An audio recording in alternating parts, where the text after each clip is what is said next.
할렐루야. 예배자 에녹. 오늘 말씀의 제목은 예배자 에녹입니다. 예배자 자신의 이름, 예배자 김한욱이, 예배자 자신의 이름. 시작. 예배자 김한욱. 크게 예배자 시작. 몇 명 소리가 크게 들렸는데 이분들에게는 큰 은혜가 있기를 소원합니다. 한 번만 더 하겠습니다. 이거는 기회입니다. 보너스입니다. 시작. 예배자 김한욱. 물고기, 바다에서 살아가는 물고기는 매우 짠 물인 바다에서 평생을 삽니다. 그 바다를 떠나지 않습니다. 근데 우리가 회를 먹게 되면 그 바다 물고기의 이 피부 안에 살이, 속살이 짜지 않다는 거예요. 그거는 하나님께서 물고기 만드실 적에 이 물고기의 피부 조직에 바닷물이, 짠물이 몸 안으로 들어가는 것을 막는 장치를 만들어 주었기 때문입니다. 하나님의 그 놀라우신 손길의 은혜의 결과이지요.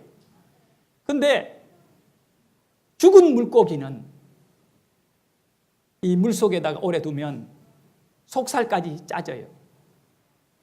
간이 되어 있는 고등어나 갈치를 보면 살았을 때는 안 짜지만 죽어버리면 피부를 뚫고 짠 소금기가 삼투압 현상으로 인해 들어가게 되거든요. 제가 배를 탈 때 해변에 우리 선원들 한 20몇 명이 이제 그 멕시코 바닷가 간 것 같아요. 수박을 큰 거 몇 덩이를 사서 그걸 들고 이제 해변에 가서 이 수박을 냉장고 넣어둘 곳이 없기 때문에 큰 모래를 파고 그게 이제 바다에다가 이 모래 속에다 묻은 거예요. 우리 생각도 못했습니다. 그걸 깊이 파서 딱 묻어놓고 막 열심히 물놀이하고 놀고 이제 우리 수박 먹자 이렇게 한 20여 명이 둘러가지고 수박 한 몇 덩이를 딱 내놓고 칼 갖고 간 거 갖고 탁 쪼개가지고 야 먹는 순간에 막 그 수박이 거의 소금이었습니다. 한번 내 말이 안 믿겨지면 한번 해보시라니까. 20명이 넘는 사람들이요 아무도 이 사실을 몰랐습니다. 그 모래 속에 묻어 놓으면 차가우니까 그늘이니까 수박이 당연히 시원해질 줄 알아요. 물기가 축축한데 그런데 그 수박은 소금 다. 왜 그랬을까? 간단해요. 수박은 바닷물 안에 있을 일이 없으니까 하나님이 그 수박 속으로 소금물이 침투되는 것을 막는 장치를 허락 안 해놨거든요. 허락하지 않았어요. 그거를 우리가 들고 가서 바다에 심었으니까, 바다에 묻었으니까 그거는 그대로 들어가지요. 바꾸어 말하면 여러분 미역을 한번 보세요. 그 바다에 자라는 미역을 따가지고 그걸 물에다가 씻고 먹으면 짜요, 안 짜요? 안 짜요. 왜 그러냐면 그 미역에는 바다에 짠 물이 들어가지 않는 장치를 만들어 놨어요. 이 세상은 하나님의 백성들이 살기에 매우 어려운 공간이에요. 그러나 이 세상을 떠나서는 우리가 살 수 없습니다. 우리 자신의 그 믿는 성도들의 삶에 세상의 것들이 들어오지 않도록 막아낼 수 있는 방법을 하나님이 우리에게 주었다는 거예요. 그 작용이 뭐냐 하면 예배입니다. 그러니까 여러분에게 이 죄 많은 세상에 살아가면서 예배가 살아있으면 세상의 그 모든 악한 것들이 여러분 안에 들어와서 여러분을 죽이지 못합니다.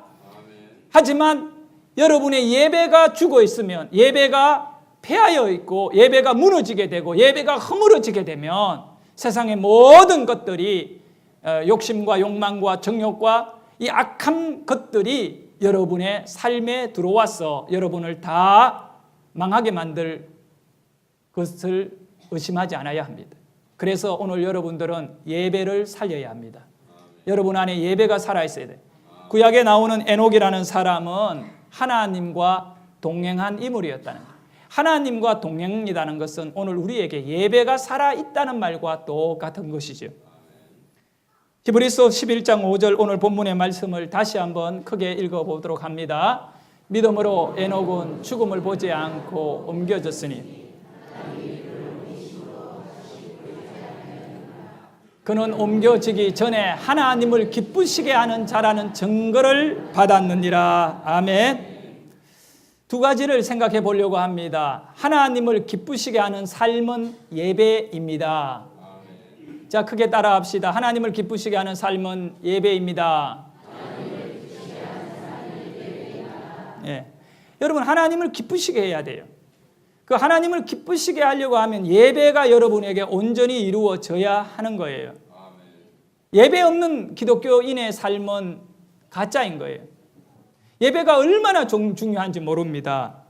예배가 무엇인지를 간단히 말씀드리면 예배는 하나님께 믿음을 가지고 하나님께 나아가는 것입니다. 믿음을 가지고 하나님께 다가가는 것이 예배라는 거지요. 초대교회 성도들이 예배를 드리려고 했을 때에 얼마나 많은 핍박, 박해가 있었는지 모르지요. 그들은 예배를 드리기 위해서 목숨을 내어놓고 예배를 드려야 했던 겁니다. 로마의 황제들은 다른 것을 막는 것이 아니라 기독교인들의 예배를 막았던 거예요. 그냥 혼자 나 예수 믿고 나 하나님 믿습니다 하면 누가 알기 뭐예요? 그 사람을 어떻게 알 수 있겠습니까? 그러나 나 혼자 예배 하나님을 믿고 예수님을 믿습니다라는 것으로 끝나지 아니하고 나는 예배합니다고 하는 사람이 있다는 거예요. 예배하기 위해서 다른 사람과 같이 모이자라고 하는 사람이 있다는 거예요. 우리가 하나님의 거룩한 이름을 의지하여 하나님께 찬양하자고 기도하자고 했을 때에 그들은 그 사실이 발각되면 죽임을 당해야 했습니다. 초대교회 성도들이 예배드리고 싶어서 그들은 카타콤이라고 하는, 이 카타콤은 무덤을 의미하는데 무덤 속으로 숨어 들어가서 평생을 무덤 안에서 집을 짓고 예배하며 살았던 그들의 삶의 흔적이 지금 여러 세계 곳곳에 2세기에서 3세기 사이에 만들어졌던 카타콤들이 있습니다. 나폴리에도 있고요.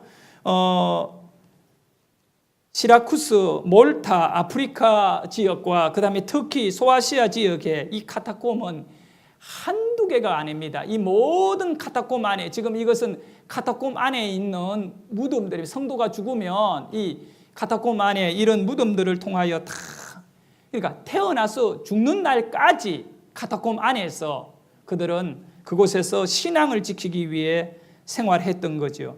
이 카타콤은 그리스어로 낮은 지대의 모퉁이라는 뜻을 가졌습니다. 로마의 박해가 심해질 때 성도들은 예배를 드리고 싶어서 그들끼리 도시를 떠나서 산 속에 굴을 파고 들어가서 그곳에 집도 짓고 또 예배 공간인 교회도 만들고 밖에 나와 식량 정도만 구해 들어가고 거기에서 수십 년간 몇백 년을 이어가면서 신앙을 지키고 예배를 드렸던 이 카타콤에서의 신앙생활을 생각한다면 오늘 여러분이 드리는 이 예배가 얼마나 소중하고 귀한지 모릅니다. 성도 여러분, 이 카타콤에 가기 위해서는 오늘날 우리가 접하고 있는 익투스라고 하는 물고기 그림을 아실 거예요. 여기 사진에 나옵니다만은 저게 익투스라고 하는 물고기 그림은 제가 처음으로 중고차를 사서 내 차 뒤 그 트렁크 문 쪽에다가 이 마크를 붙이고 제가 돌아다녔어요. 요즘은 뭐 많이 붙이고 다니는 사람이 없는데 옛날에는 20년 전에는 기독교인들의 차량 뒤에는 저걸 참 많이 붙이고 다녔습니다.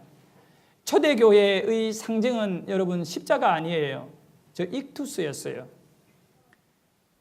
시장이나 도시 소개에서 누가 기독교인인지를 모릅니다. 공개적으로 당신 예수 믿어요 이렇게 할 수 없는 시대였어요. 그들은 예배 처소를 찾아가기 위해서 예배 장소로 인도해가는 그런 성도들이 바닥에다가 익투스 이 물고기 그림을 딱 그려놓으면 사람들이 보고 기독교인들은 저걸 보는 순간에 무엇인가 개념을 달리 보기 시작합니다.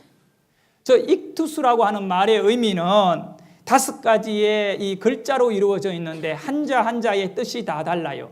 그 첫 번째 나오는 그 글자는 바로 예수라고 하는 단어의 첫 글자. 예수. 두 번째는 그 다음에 크리스토스지요. 원어로 이 그리스도라고 하는 단어의 이 첫 글자. 그 다음에 세 번째는 데오, 원래는 데오스라고 하는데 이 데오스라고 하는 말에 하나님이라고 하는 단어의 그 첫 글자. 그리고 세 번째는 휘오스, 아들입니다. 휘오스. 그리고 마지막에는 소테로라고 하는 구원이라고 하는 단어입니다. 그래서 이 익투스라고 하는 원래 물고기라고 하는 단어가 헬라 말로 바로 익투스인데 그 물고기라고 하는 단어의 첫자, 그 다음에 두 번째, 세 번째, 다섯 번째 글자를 다 떼어가 조합을 하게 되면 뭐가 나오느냐 하면 예수 그리스도는 하나님의 아들 구원자이다라는 단어가 이 하나의 이 글귀가 만들어져요. 이 예수 그리스도는 하나님의 아들 구원자라고 하는 이 물고기를 통하여 아주 지혜롭게 기독교 초대교회는 이것을 그리고 다니면서 이 그림을 그린 사람을 따라가면 예배 처소인 카타콤에 이르게 되는 겁니다. 거기에서 그들은 형제자매의 깊은 영적인 교제를 나누고 그렇게 예배하며 눈물을 흘리고 그들이 그 안에서 결혼해서 살다가 자식 놓고 그 안에서 또 자식들이 살면서 또 자식을 놓고 이렇게 몇백 년을 이어가면서 박해를 피해서 카타콤에 살았던 가장 중요한 이유가 예배를 드리기 위해서였던 겁니다. 사랑하는 성도 여러분, 오늘도 예수 그리스도는 하나님의 아들 구원자라고 하는 이 진리의 말씀을 가슴에 묻고 하나님을 예배하려고 이 자리에 나온 여러분들에게 주님께서 예배의 은혜를 베푸시는 놀라운 역사가 있기를 축원합니다. 하나님을 기쁘시게 하는 가장 중요한 행위가 바로 예배입니다. 그러므로 여러분이 예배를 중단하고 하나님을 믿는다는 것은 있을 수 없는 거예요. 예배를 잃어버린 사람들은 바로 하나님을 잃어버린 사람입니다. 그래서 여러분 안에 예배가 살아있어야 하나님의 역사가 여러분의 인생 속에 살아있게 되는 겁니다.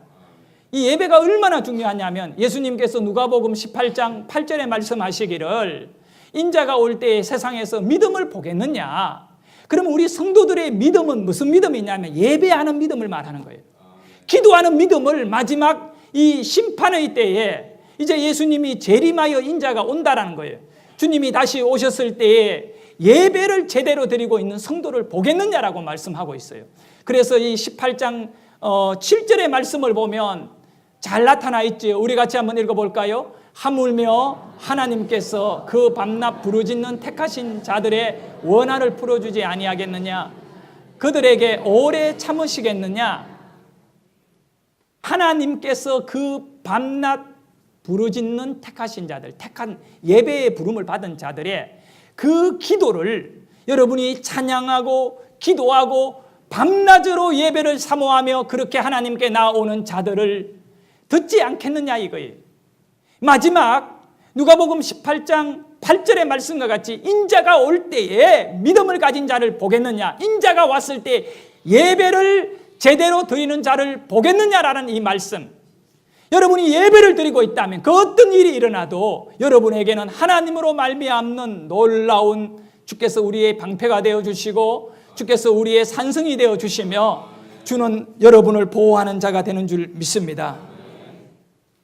성도 여러분, 가인과 아벨이 아담의 자식들입니다. 최초의 인간이었던 아담 그 두 아들 가인과 아벨이 있지만 이들이 실패자와 또 그렇지 못한 사람의 구분을 무엇으로 딱 정리를 내리냐? 예배라는 거예요. 가인도 아벨도 하나님께 제사를 지냈습니다. 예배를 드렸는데 가인의 예배를 하나님은 받지 않았고 아벨의 예배를 받았습니다. 그러면 내 예배를 실패했어요. 가인이라는 사람이 자기의 예배를 실패했어요. 그러면 실패의 원인을 깊이 있게 돌아보고 하나님이 받으시는 예배를 드리기 위해서 수고하고 애써야 되는데 그러지 않았다는 거예요. 자기가 실패한 예배의 원인을 누구에게 돌리냐면 사람에게 돌린 거예요. 자신 안에 돌리지 아니하고 자기의 동생인 아벨에게 돌렸다는 거죠. 아벨 너 때문에 하나님은 나의 예배를 받지 않은 것 같아. 그러면서 이 가슴 안에 올라오는 마귀 사탄이 심어준 그런 어떤 미움과 또 정오심을 다스리지 못하고 예배가 실패하면요, 여러분의 인생에 어떤 그런 마귀가 역사된 모든 악한 마음을 다스릴 힘이 없어진다는 거예요. 그래서 들판에서 아벨을 돌로 쳐 죽이고 그 땅에다가 묻어버렸거든요. 이 예배의 실패가 온 결과가 너무 무서운 거예요. 우리가 예배를 실패할 수 있다는 겁니다. 온전한 예배를 드리지 못하고 영적으로 깨어 있을 수 없을 때가 많이 있어요. 그럴 때에 여러분에게 가장 우선시해야 할 것은 내 자신의 예배가 어디에 문제가 있는가를 깊이 있게 깨닫고 다음에 드려지는 예배는 하나님께 온전히 드려질 수 있는 예배가 될 수 있도록 우리 자신들이 겸손하게 주님에게 구해야 할 걸 생각합니다.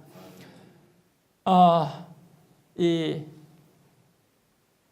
70년대, 60년대, 80년대도 마찬가지입니다만 90년대 이후 와서는 완전히 바뀌었습니다만 인연적, 사상적 대립이 강한 시대예요. 공산주의와 민주진영이 사상적으로 아주 강한 대립을 이루고 있을 때였습니다.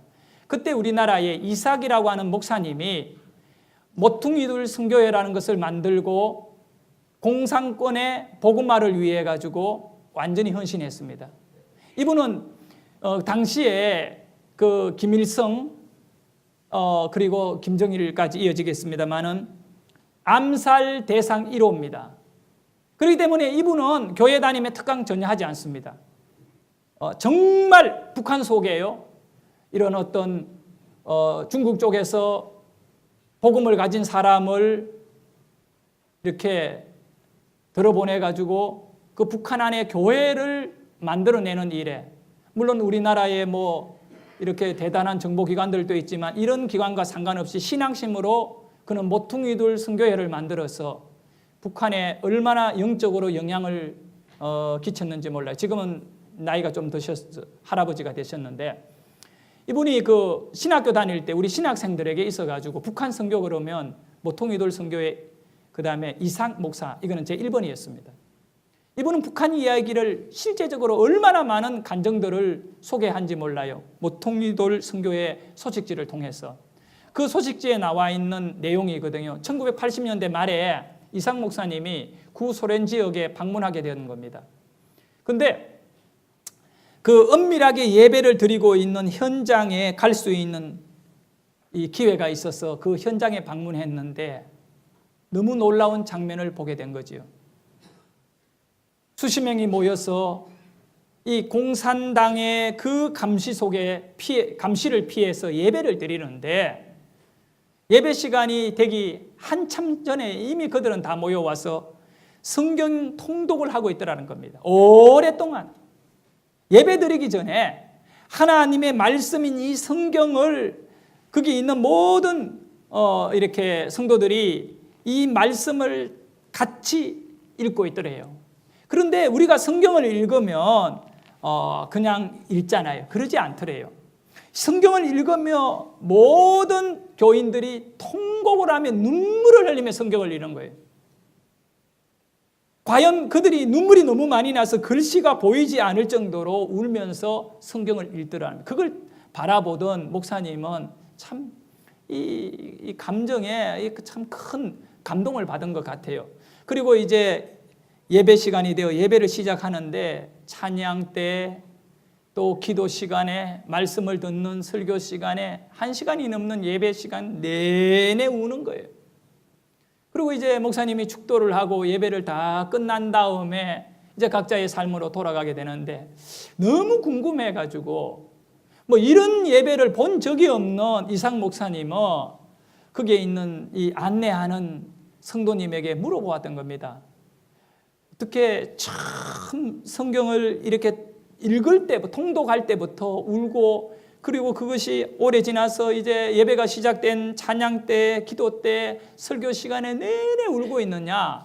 이 무슨 예배냐? 왜 이렇게 성도들이 울고 있느냐고 물으니까 그때에 그 안내하는 사람이 이런 말을 해 주셨습니다.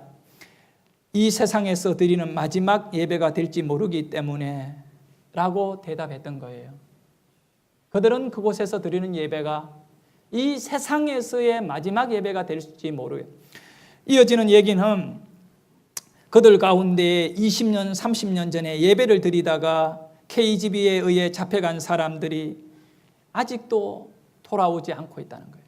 어디로 갔는지, 살아있는지 죽어 있는지도 모르고 예배를 드리다가 잡혀간 사람들이 다시는 예배할 수 없는 공간으로 끌려갔다는 거지. 그래서 자신들이 드리는 그 예배가 어쩌면 우리 가운데 누가 고발해가지고 이 예배에 KGB 요원들이 쳐들어와서 우리를 잡아간다면 오늘 내가 드리는 이 예배가 마지막의 예배가 될 수 있다라고 하는 그런 마음 때문에 그 마지막의 예배를 하나님에게 감동적으로 드리고 싶고 또 이 예배가 있기에 너무 감사해서 그들은 그렇게 눈물을 흘린 것 같습니다. 예배란 건 뭘까요? 집에서 혼자서 무릎 꿇고 하나님 나의 예배를 받아달라고 그것을 갖고 예배라고 할 수 있습니다. 예배가 아닌 것 아닙니다. 그러나 정말 핍박 가운데 있었던 성도들이 사모했던 예배가 어떤 예배일까요? 나의 형제요 자매들이 함께 모여서 하나님 앞에 찬양하고 기도하는 예배입니다. 우리는 이렇게 함께 모여서 예배 드리고 있지만 이것의 중요성을 잘 알지 못합니다. 그러나 박해를 받던 그런 장소에 있었던 교인들에게 있어서는 오늘 나의 가족이 아니지만 우리 성도라는 이름으로 함께 앉아서 예배하는 이 자체가 너무나 중요한 사실. 예배의 참된 의미가 여기에 있는 것이죠. 두 번째입니다. 예배자는 하나님과 동행합니다. 할렐루야. 따라 하십시다. 예배자는 시작. 창세기 5장 23절에 보면 에녹이 하나님과 동행하였더니 하나님이 그를 데려가심으로 세상에 있지 아니하였더라 말씀하고 있습니다. 에녹이 하나님과 동행했습니다. 하나님께서는요, 이 예배자 에녹을 살아있는 채로 천국에 데리고 왔습니다. 죽음을 경험하지 않았습니다. 하나님과 동행했기 때문에 데려갔다는 겁니다. 하나님과 동행하는 것이 바로 예배이고 삶입니다. 하나님과 동행하기 위해서는 저는 세 가지를 중요하게 보아야 한다고 믿습니다. 그래서 먼저 첫 번째로 우리의 걸음을 하나님의 걸음에 맞추어야지 하나님에게 내 걸음에 맞추어라고 하면 안 된다는 겁니다. 하나님 나에게 맞추어 주십시오. 이것은 믿음이 아닙니다. 우리의 참된 믿음은 하나님, 내가 하나님의 행보에 걸음에 내 걸음을 맞추겠습니다라고 하는 것이 믿음의 걸음입니다. 여러분의 예배가 여러분의 기분대로 드려진다면 그것은 하나님으로 하여금 내가 차려둔 예배상에 오셔서 하나님 먹어야 돼요 이겁니다. 예배는요, 여러분이 차린 상에 하나님을 초대하는 것이 아니라 하나님께서 불러주신 그 자리에 나아가서 자신을 제물로 하나님께 드리는 것이 참된 예배인 것입니다. 가장 중요한 하나님과 동행의 삶이 여러분에게 이루어지고 있지 않다면 오늘 또 여러분의 예배판을 만들어 놓고 하나님이 여기에 오셔서 우리들의 주인이 되어주고 하나님이 이곳에 오셔서 나를 축복해달라고 하는 예배 같은 모양은 가졌지만 실상은 예배가 아닌 하나님과 동행이 이루어지지 않는 하나님은 저 멀리 거룩한 곳에 계시고 여러분은 여전히 욕망과 자신의 욕심을 이루어가는 과정으로 예배를 만들어 놓고 이곳에 앉아서 하나님 100번을 불러도 여러분의 부름 속에 하나님은 응답이 없는 것이겠죠. 예배를 드리기를 원하는 여러분들에게 믿음의 행보를 멋지게 내딛고 싶어하는 신앙인들에게 가장 중요한 것은 지금 나의 믿음의 발걸음이 과연 하나님의 발걸음에 맞추어 가기 위하여 어떤 힘들고 어려운 과정이 있더라도 내가 그것을 견뎌내고 내가 그것을 이겨내면서 주님에게 힘들 때는 기도하면서 그 하나님의 행보에 발을 맞추고자 노력하는 것이 중요한 것입니다. 이것이 참 예배의 가장 중요한 하나님과 동행의 예배가 아니면 안 되는 것이겠죠. 하나님의 걸음을 여러분은 인식을 해야 합니다. 나보다 훨씬 위대한 하나님의 걸음을 여러분은 사모하셔야 하는 겁니다. 이것이 바로 믿음의 행보라는 겁니다. 믿음의 발걸음을 옮길 수 있는 자는 믿음이 없이는 옮길 수가 없기 때문입니다. 저는 믿음의 행보를 옮긴 위대한 인물들을 성경에서 얼마나 많이 확인할 수 있는지 모릅니다. 그 중에 한 사람은 다윗이잖아요. 다윗은 자기보다 10배나 더 강하고 센 골리앗 앞에 믿음의 발걸음을 옮겨 나아가는 겁니다. 그리고 또 믿음의 발걸음을 옮겼던 위대한 이스라엘 백성들의 제사장들을 생각해 보십시오. 광야에서 가나안으로 들어가야 되는데 그때 요단강이 넘치고 있었습니다. 그때 하나님의 말씀이 여호수아에게 들려졌습니다. 제사장들이 법궤를 메고 그 강물 속으로 발을 내어 디뎌 들어가라는 겁니다. 이것은 하나님의 행보입니다. 할렐루야. 그런데 법궤를 메고 물속에 들어가야 할 제사장들이 그 물에 들어가면 법궤와 함께 급류에 휩쓸려 떠내려가 죽게 될 것인데 그 두려움을 가졌다면 하나님의 행보에 동참하지 못합니다. 인간의 생각으로 하나님 배를 주셔야지요. 하나님 다리를 놓아 주셔야지요. 아니면 강물을 요단강을 홍해를 갈랐듯이 요단강을 갈라 주신다면 우리가 그냥 지나가지 않겠습니까? 이 매는 것까지는 내가 하겠습니다. 그건 뭐 무거운 거지만 내가 참고 가겠습니다. 그러나 목숨이 걸려 있는 문제, 이 강물에다가 급류가 흐르고 있는 넘치는 강물에 거기에 내 발을 내디디는 것은 내가 죽고 사는 문제인데 이거는 내가 할 수 없습니다라고 한다면 그거는 자신이 하나님을 초청한 예배 자리입니다. 그 인생은 바로 하나님과 동행의 예배인데 그러나 하나님은 말씀하셨습니다. 믿음으로 발을 내디뎌라. 그 이후에는 하나님이 책임져 줍니다. 사랑하는 성도 여러분, 여러분이 하나님의 행보에 믿음을 갖고 발을 내딛게 되어졌을 때 이 예배 안에 온 여러분의 삶을 하나님이 책임져 준다는 큰 믿음을 가지기를 축복합니다. 그리고 두 번째는 하나님과 동행에는 하나님의 손을 잡아야 한다는 거예요. 하나님의 손을 잡아야 돼요. 주님의 손을 꼭 잡고 가셔야 하는 겁니다. 우리가 주님의 손을 잡는 방법이 뭘까요? 하나님의 손이 우리 육신의 눈으로 보이지 않습니다. 하나님의 손길은 언제나 예배 속에 함께합니다. 예배를 중단하면 안 되는 거죠. 하나님과 동행하기를 원하는 성도들은 언제나 힘들지만 주님의 손을 꼭 잡고 가야 됩니다.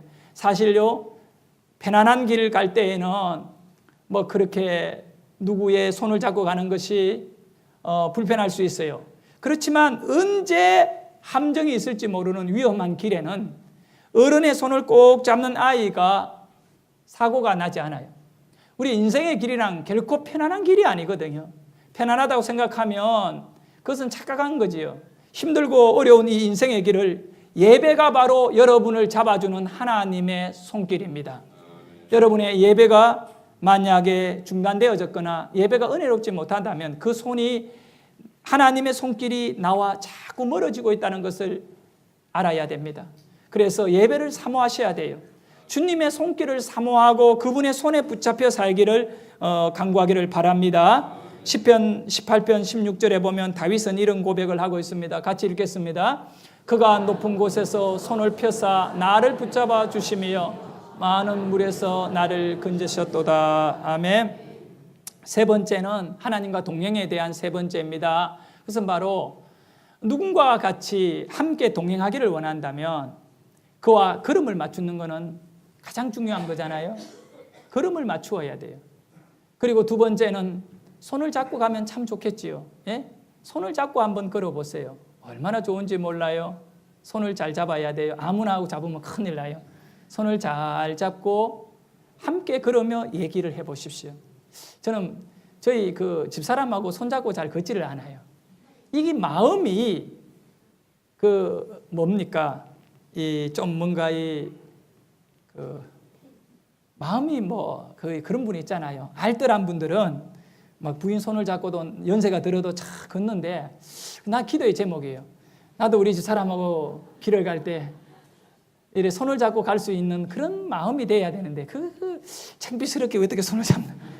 이런 마음이 들어가지고 그거 손을 안 잡고 가는데 그 손 안 잡는 게 자랑거리가 아니거든요.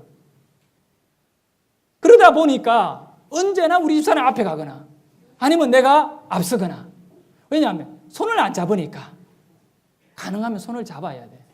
손을 꼭 잡으세요. 누구와 함께 가든 간에 그 사람의 손을 잡으면요, 걸음을 같이 맞출 수가 있어요. 손잡고 가는데 싸우겠어요? 손잡고 막 이런 사람 있겠어요? 떨어지니까 막 이러지요. 예? 손잡고 가면 이해되는 거예요. 그 다음에 걸음을 맞추고 손을 잡고, 손을 이제 영적으로 보면 걸음을 맞추는 것은 믿음을 의미하는 거예요. 하나님의 걸음은 믿음이 아니면 하나님의 보호폭에 맞출 수가 없는 거거든요. 저희들이 믿음이 있으면 하나님의 걸음에 발을 맞출 수가 있거든요. 요단강 이야기했잖아요. 벗게 메고 믿음을 가져야 하나님이 요구한 대로 같이 갈 수가 있는 건데, 하나님의 걸음으로 가면 여러분에게 기적이 일어납니다. 이것을 분명히 믿으셔야 돼요. 이 세 번째는 말을 해야 돼요. 손을 잡고 가면서 아무 말도 안 하면 손에 땀만 나요. 뭘 해야 된다고요? 대화를 해야 돼요. 함께 동행하기를 원한다면 대화를 해야 돼요. 이 대화가 얼마나 중요한지 모르거든요. 서로의 어려움을 이해할 수 있는 것, 그리고 내 어떤 그런 생각들을 그 사람에게 전달해 줄 수 있는 것, 이거 대화거든요. 여러분, 기도가 왜 필요합니까? 누구와 대화하려고 필요합니까? 하나님과예요. 하나님과 동행을 해야 되는데, 그러려면 여러분이 기도해야 돼요. 설교를 왜 듣습니까? 하나님의 말씀을 여러분이 듣기 위하여 듣는 거예요. 대화예요.